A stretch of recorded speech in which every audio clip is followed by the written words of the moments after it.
Bonsoir. Bonsoir mes frères et sœurs, que Dieu vous bénisse.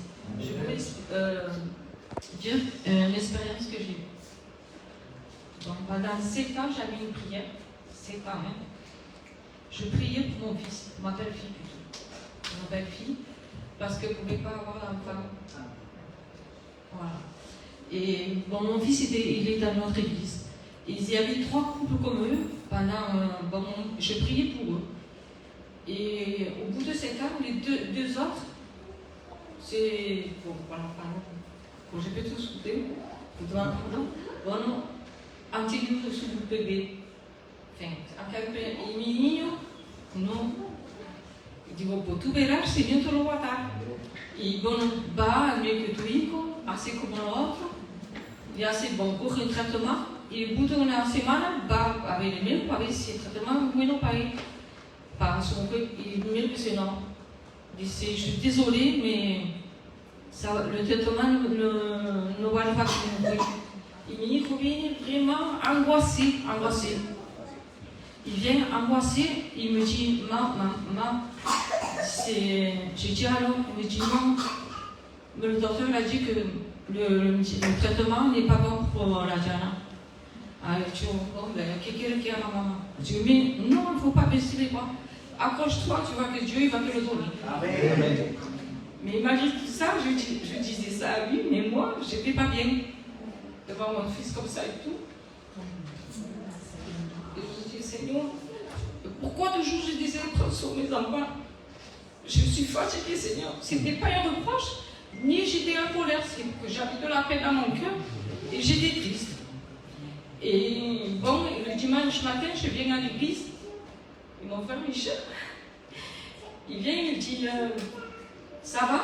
Et moi, bon, je dis ça va, parce que, bon, en réalité, j'étais triste, mais je dis ça va, parce que je ne suis pas quelqu'un qui parle de ma vie, toi, je garde pour moi. Et bon, je m'assois, le culte est fini, et le fait, je voyais qu'il n'était pas, et qu'il voulait me dire quelque chose, il avait quelque chose à me dire.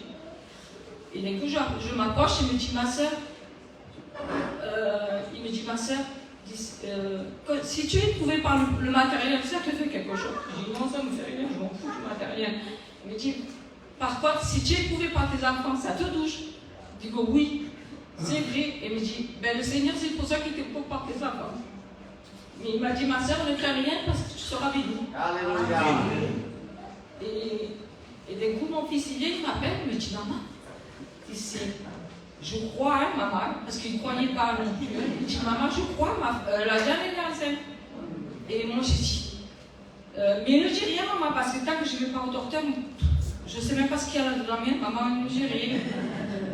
Et j'ai dit, bon, et le dimanche après, je viens à l'église, et d'un coup, on voyait deux sœurs qui étaient toujours ensemble.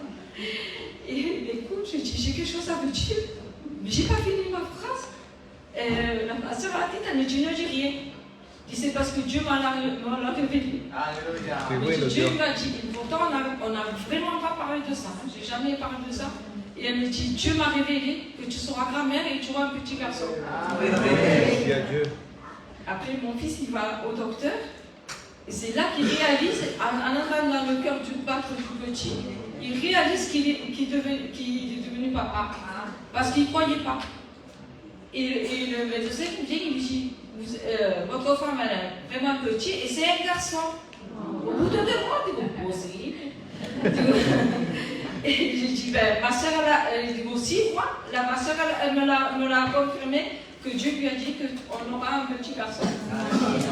Mais quand même, on s'est accroché, c'est pas un jour ou deux, ça fait 7 ans qu'on a prié pour ça, il n'y en a jamais baissé les bras. Et Dieu nous a bénis. C'est Dieu qui nous donne la vie.